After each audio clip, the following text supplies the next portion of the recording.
February 12th, 2019, and I'd like to go find out what the president had to say last night, so let's go.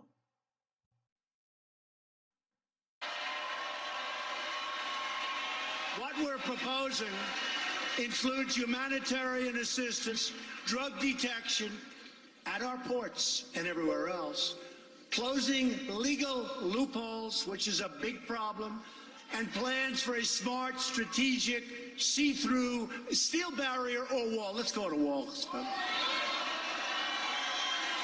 This wall will be built in the areas identified by border agents as having the greatest need, while safely directing people and commerce to our many lawful ports of entry, which we're beefing up in every way. Structurally, we're beefing up the ports of entry, and mechanically, we have equipment now that can spot drugs. It's incredible stuff. It's expensive. It's incredible. By the way, there is nothing better than a good old-fashioned German Shepherd. It's hard to believe.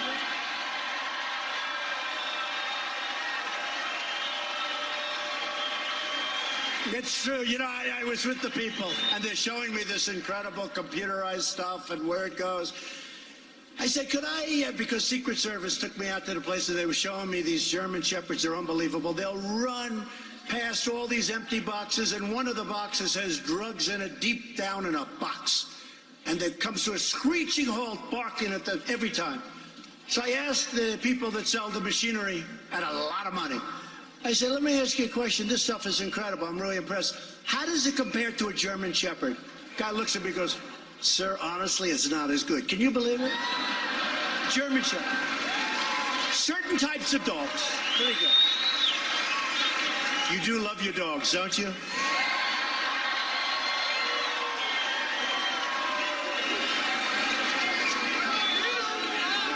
I wouldn't mind having one, honestly, but I don't have any time. I don't have... How would I look walking a dog on the White House lawn? Would that be... Right? Sort of not for... I don't know. It doesn't... I don't feel good. Feels a little phony to me. A lot of people say, oh, you should get a dog. Why? It's good politically. I said, look, that's not the relationship I have with my people. We want to have, yeah, Obama had a dog, you're right. Both parties should come together to finally create a safe and lawful system of immigration. The American people have waited long enough. Dan Crenshaw, Representative Dan Crenshaw, went down to the border as well. That we're having a process right now. I probably have 6 agents that are responsible for doing some basic intake sheets. We have transportations. We have a bus that will hold 50 people that will tie us up for probably at least an hour. Everybody said, no, we don't have any problem. There is a lot of problems out there. Yeah. I mean, if you're out there 24/7, you can see a lot of that stuff.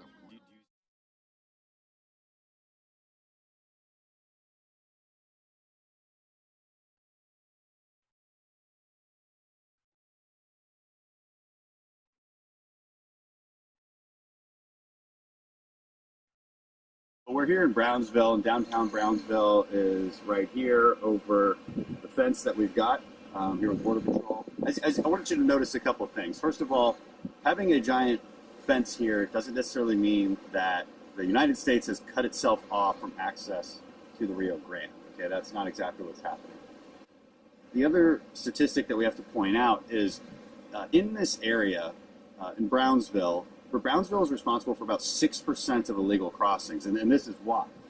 Okay, the McAllen area, which doesn't have all of this infrastructure that you see, doesn't have the fencing, doesn't have the barbed wire, also doesn't have a lot of the technology that they have here in Brownsville. It's responsible for 94% of illegal crossings.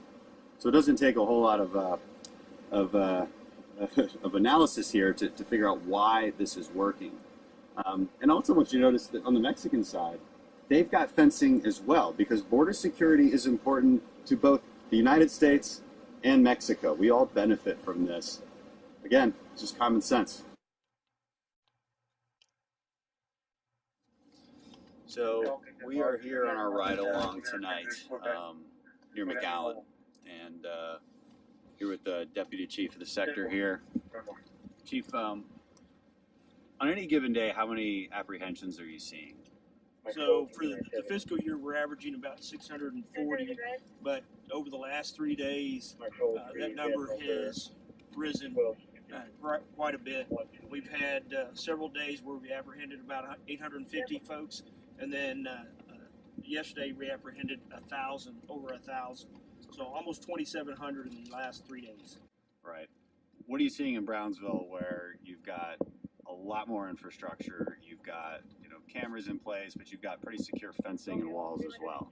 Yeah, so we see a small percentage of the illegal alien traffic in our eastern corridor, which is the Cameron County area. Yeah. We've got 3 stations over there. They account for about 6% of our traffic. On our west side, I've got 3 stations in Starr County and Hidalgo County, and they account for about 94% of our traffic.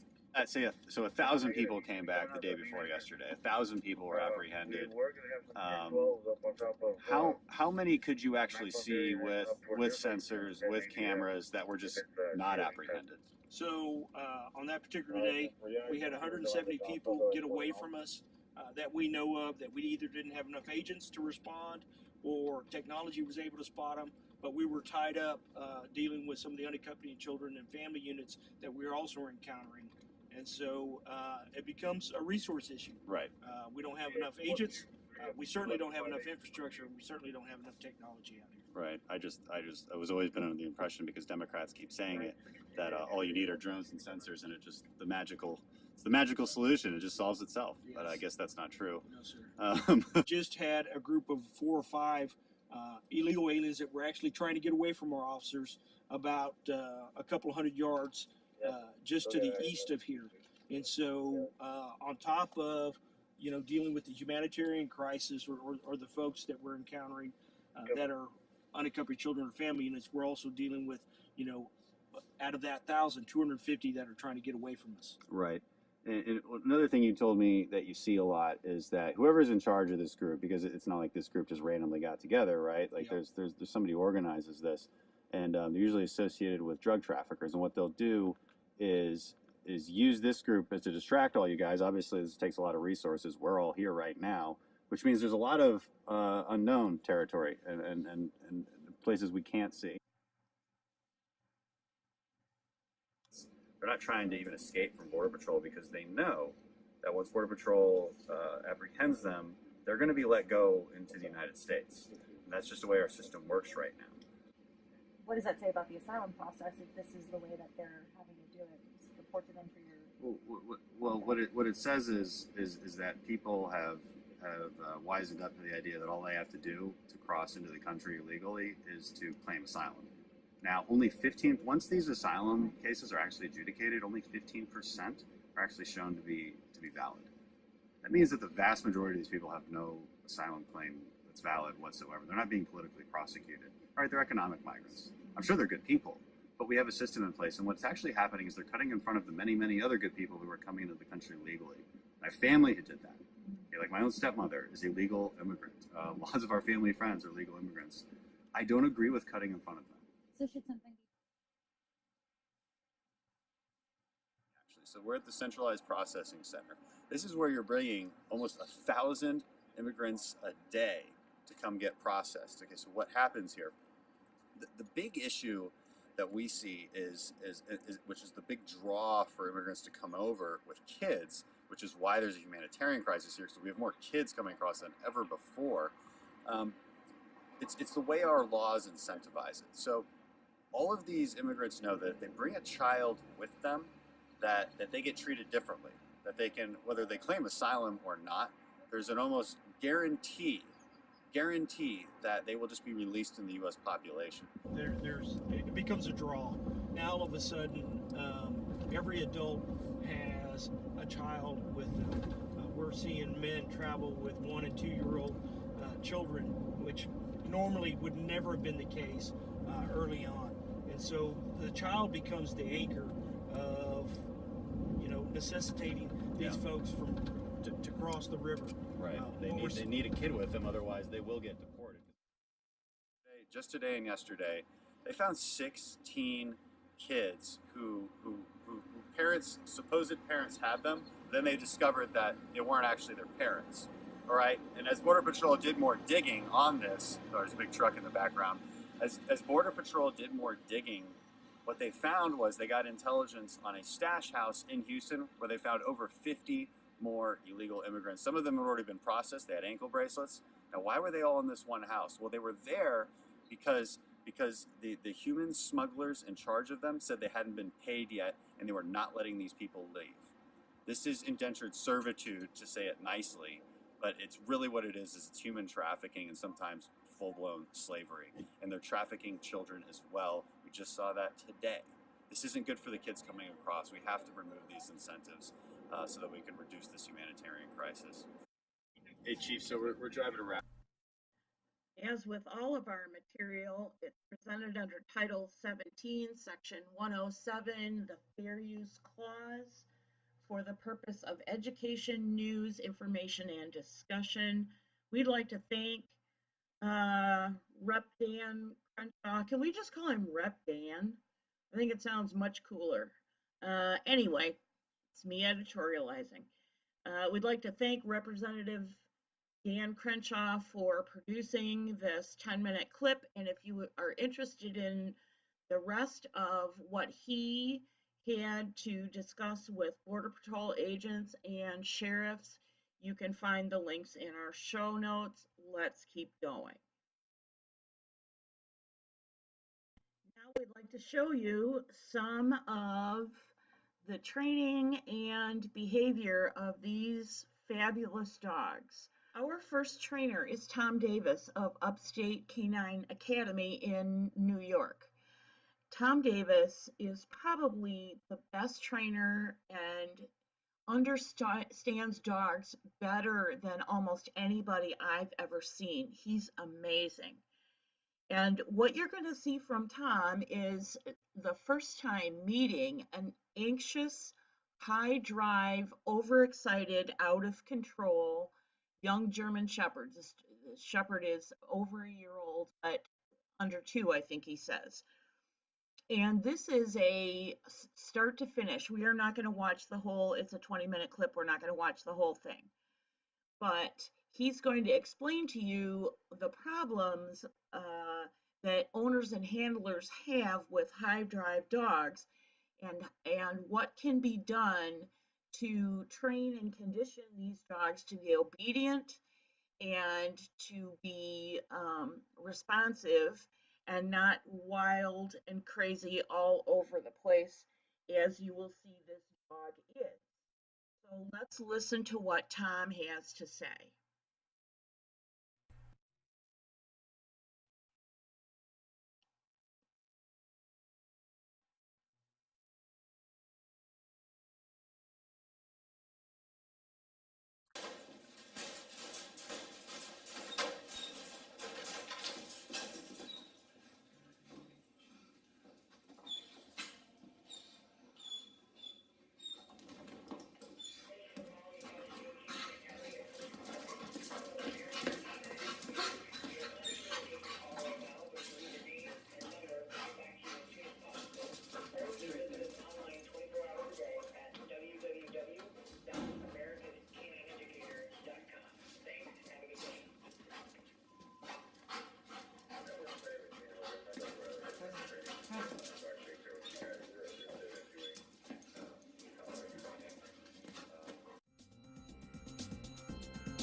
So this is a dog that, as you can tell, he's very, very crazy on the leash. And so what I'm doing is I'm trying to create a post with myself to basically let him know his crazy behavior can't advance his movements out the door. So I'm doing the best I can to not reward him for anything under this state of mind. I'm using a little bit of food to get his attention. Good boy. Yay. But as you can tell, he gets very nervous in the leash. It's probably a genetic thing because he's a younger dog. first time handling the dog, I can tell you that lack of structure, obviously the handler doesn't matter. We're gonna go right out the door no matter what. That's a problem. So he has no idea that I'm actually the one that turns everything on and off for him, which is a concern for me. That's why I say it's very important, guys, when you're at home with your dogs to, like, look, this dog has no intentions of taking any direction from the person that actually feeds, lets him out, controls everything. Good boy. And so that's a problem. That's a structure thing, and that's what I find a lot of people are having issues with their dogs is because they don't have a good relationship. This isn't really about training. This is him barreling out of the crate, dragging me out, pumping his brakes, jumping up, trying to slip the collar. He's nervous. He's panting. And so I have to gain control of the situation in order to tell him that things are okay, because you don't want a dog like this to take the steering wheel. That's like giving a neurotic 10-year-old hyper on candy the steering wheel of a bus. It's a really bad idea. And so you get the anxiousness, you get the pacing, and what this is to me is what I'm seeing is a dog that just has no direction, no structure, no leadership. He's just alive. He's eating, he's pooping, he's peeing, he's drinking water, but he has no job. He might be loved and he loves other people maybe, but he doesn't like other dogs, obviously, for obvious reasons of him just having no structure. So imagine him seeing another animal with the confidence that he has in the handler, like myself, and the confidence that he has in himself. And that's where a lot of people have issues with German Shepherds. The number one thing I personally believe is breeding. But as you can tell, hey buddy, as you can tell, like, he's a sweet dog, but he doesn't have, he's almost like in a fight or flight. So if I entered another dog right now, he'd probably lose his mind because he's so insecure, not only in himself, but in the person that has him on the end of the leash. He should be, hey man, what do you want to do, type of dog right now. And so what I want to do is kind of try to get his attention. So obviously, there's a lot of videos that I do with, I'm a balanced dog trainer, so I use rewards. Right, I've been almost 100% positive with him so far. I haven't really given him any aversive negative things except stopping him on the leash and not letting him go outside. But this is one of those situations where when I post a video, when you guys see me working with a German Shepherd, and then you see the after thing, and I use a prong collar on a dog, there's a lot of people who will say, use treats, use a harness. None of these things are going to work. I could get his attention with the food. Sit. But as soon as the food disappears, so does he. So I do agree that I would like to train dogs 100% positively, but it's not realistic. It's not fair to him to have me run around the room with food and try to get him to do things that I want him to do, and I know it's not going to be quality. I really need his attention. I need structure. This dog needs structure more than anything. I can't tell you how many dogs have been euthanized from this behavior, because on an ongoer standpoint, this is an out of control dog. But for a professional or anybody that's familiar with dogs or German Shepherds, this is a dog with lack of structure. He's just came into our board and train program. So I'm going to do this not live, but I'm going to do this live right now, which try to not do any edits and bore you guys with everything and just show you the process of exactly how to fix this behavior. But before I do that, I want to go outside, and I want to see how he does outside. It's going to go one way or the other. He's either going to be worse, or he's going to be a little bit better and have his nose to the ground. So interesting. Do you see how he keeps coming back for me for food? That's good. I like that. But I also, oh boy, good. So watch how much he actually has with the food here. Watch his intention. So there. So see how he checks out really quick? See, checks out, boom. If he was really driving and pushing into me and doing all this stuff, I'd be off to the races being able to, yeah, so he doesn't care about this that much. He's like, so what he's doing is he's coming up, he's sniffing the food, he's licking it, yeah, great, okay, I'm out of here. So for anybody out there that doesn't agree with tools, this isn't the only way to do things. I'm just going to show you the quickest, most efficient, most humane way. I don't want a dog in this state of mind for more than they have to be. And it's my job to get him out of that state of mind, to get his attention and to calm him down. And so I just want to be clear that the food is present and he checks out really quick as soon as the food disappears. He's done right there. He's not in the food. Good. So he needs mental. He doesn't need food. He's not a food-driven dog. Every dog is food-driven, but he's not going to work for that. He keeps checking out and, yeah, choking himself.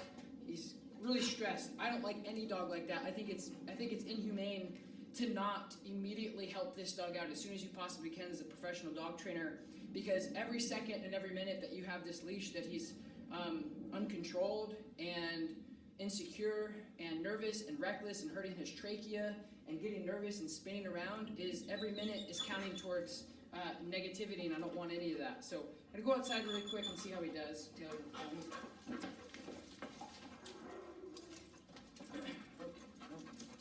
see, this is a lot of nervous energy here. A lot of, as you can imagine, you can see how this dog would be a bull in a china shop. But he has just, there's no, look at this door. He has no regard for me, right? There's no permission. Good. Okay, let's go. Good. So remember I was saying his nose could be down, which is good. That means he's not crazy, but he's sniffing a bunch of pee. Move him away from this for a second.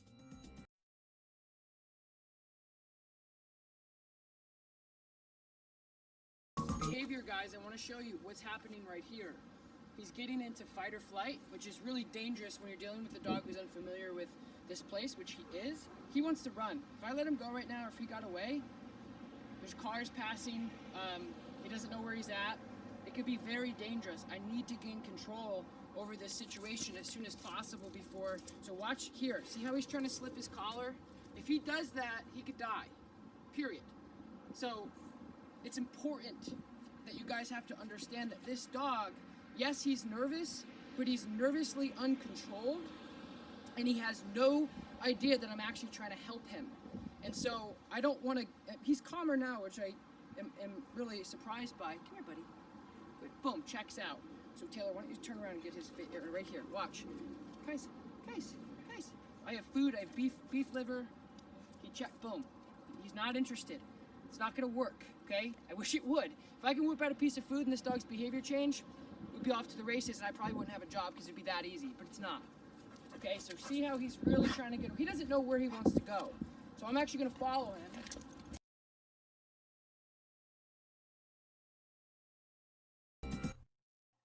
At this point, Tom Davis puts on a Hermspringer 2.5 collar.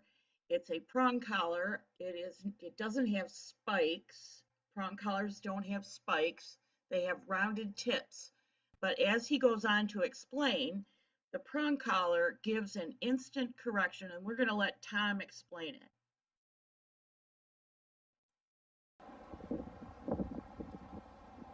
So this is a Hermspringer 2.25 with a clip, which means it buckles together, so it's really easy to put on and off. And right now, guys, this is live, no editing. This is exactly what I would do with a dog like this, and I want it. It may not work. It may work. My gut tells me it's gonna work because this dog's like, what do I do? What do I do? What do I do? Who's in charge? Who's in charge? Who's in charge? And the prong collar isn't intended for. The prong collar isn't intended to hurt a dog. They're not spikes, they're not sharp, they're just fully around this dog's neck. So instead, before when he was choking himself out, now he's not gonna do that. So before he was really like, my way or the highway, pushy, running through doors. He's gonna argue with me for a little bit. But then I wanna take that moment and that breakthrough of him going, oh, and then that relaxation. That's what I'm looking for. I'm gonna work him for a little bit. I don't know how long it's going to take, but I want to show you guys exactly how I would do this situation to try to help you guys at home.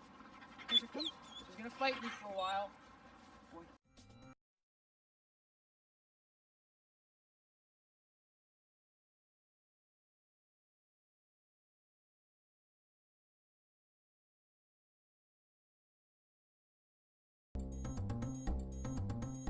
Good.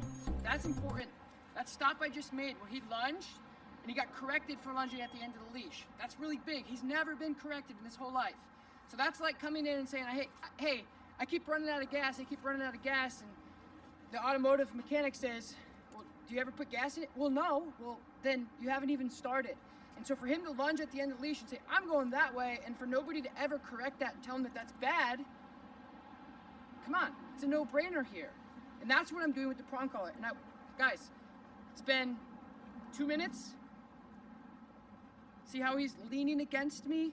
And he's like, okay, I'm not across the bridge. It's not the dog whisperer here. He's not fixed. But I want you to watch his behavior and how it changes after I give him some sort of consequence for his actions of fight or flight, and he gets all crazy, and it's very unsafe because there's a busy road right behind us.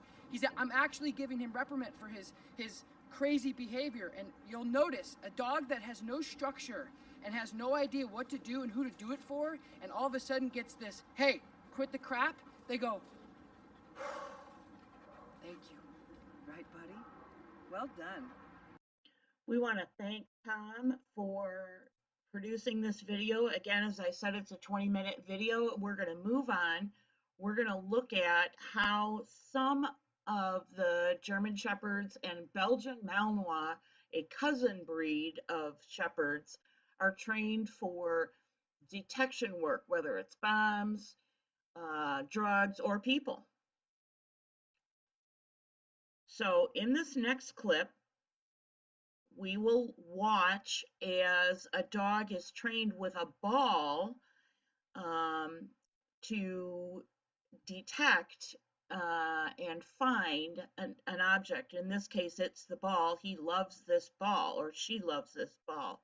So just watch how they build up the dog's drive for the ball to the point where the dog, when the ball is thrown, will not stop looking until it finds the ball. Here we go.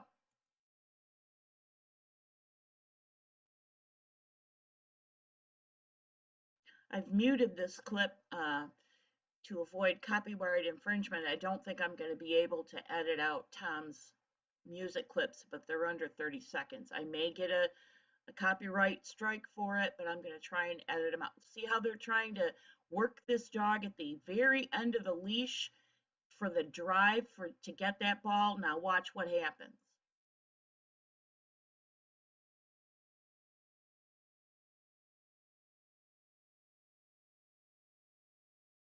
Going after the ball, looking for it, can't find it, keeps looking, keeps looking, keeps looking, and finds it.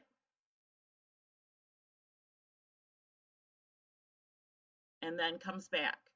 And they're going to work that drive. That's the drive in these dogs that you want to work. And now they are moving to a training facility. This is a very elaborate training facility. They've done an excellent job of providing spots for the dog to look for whatever it's been commanded. And in this case, it's still the training ball. And the dog will not stop until the dog finds the training ball.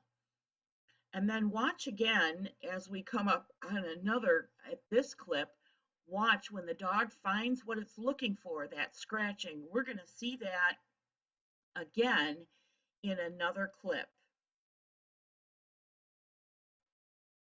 This clip is from Talent Hounds, and it talks about drug detection. Same techniques. Watch what happens. Today, dogs like Max are being trained for detection work and are learning to sniff out drugs, even when in very low concentrations or well hidden. I'm not really training the dog. The dog already has that instincts in him, bred through, years and years of selective breeding. So all I'm doing is enhancing that and working it for me. The majority of the dogs are German Shepherds, Belgian Malinois, or anywhere in between. They do a lot of cross. You test them for the hunt drive, the retrieve drive, and just keep working them on those sort of things, as well as the bite work and everything else. If you have an object and you scent it and you toss it into long grass or somewhere like that, you want the dog to continue searching for that item. You don't want it to rely on you. You don't want it to keep looking back at you, coming back, and then you having to send it out again. You want to watch that dog continuously search, use his nose. You don't want them to use their eyes. You want them to be scent. You throw articles and you want that dog to literally be crying to go and retrieve those items. In this warehouse right now, it's majority of it is boxes. cardboard boxes, and right now I've planted scented marijuana in 2 different locations. So what we're doing here is doing the search. This is, again, demonstrating the dog's ability for the hunt in order to look for narcotics if there is or suspected. So I'm coming in and doing a search with him, and it shows his drives for that. Max is trained in aggressive search, which is the scratch indication. So you'll see the body, as soon as the dog comes in odor of whatever narcotic it is, you'll see a change in his breathing, then you'll see a different change in his body language, and then at that point, the third indication is his scratch. Where's it? Where's it? That's a boy. Good boy. I said, oh, where's it? That's a boy. Defined, eh? Good. Our last clip comes from CBS 60 Minutes, and we're only going to bring a couple of minutes because we want this military veteran to tell us why these dogs are so important in any application, whether it's military application or civilian bomb detection, drug detection, or human, bringing down a bad guy. We want him to tell you why it's important. That was it. Axe was shaken up by the blast, but not wounded. Chris Corbin lost both his lower legs. Yet in less than 5 months, he was back on active duty as a Green Beret. He says Axe had a lot to do with it, and described the moment he saw him again for the first time. They brought him up for a visit, and I heard him when getting him out of the back of the truck and opening his kennel, and he was just being stir-crazy dog, just, hey, let me out of here, let's go look around. I just said something simple, hey, where's my boy at? And he stopped, he froze, he looked around, and then went into a panic until he found me, and he jumped on my legs. Painful. I was just happy to see him. I didn't care how much it hurt. During our entire interview, Axe never left Corbin's side and barely took his eyes off him. Corbin says he's fearless because he doesn't know when he's in danger. Some people might say, well, that's unfair to the dog because you're sending this dog into a dangerous environment where he could very easily lose his life or limbs, be wounded, and he doesn't understand. I could make him scared of it and make him not do his job and send soldiers to the same death. That's my answer to that. Now, I can assure you I would not kit my dog up like this and make her look silly if it wasn't for the fact that the president mentioned these dogs, the shepherding dogs, German Shepherds, and Malinois. He didn't mention Malinois, but as we've seen, Malinois are a close cousin. The shepherding dogs are the best at what the president was talking about, the things that we are dealing with currently. Drug detection and sometimes weapons detection and security at the border as well as at our airports. Some have said that these dogs don't perform as well in busy situations like airports and that they have a failure rate of 15%. You know what? I don't necessarily agree with that. However, I do want to point out that they are great family dogs, and the high drive you saw in the detection clips was purposefully shaped behavior in order to get them to work as hard as they do, as the veteran in the last clip told us. So for me and the MAGA Shepherd, we hope that you have a wonderful day. Until we see you again, take care.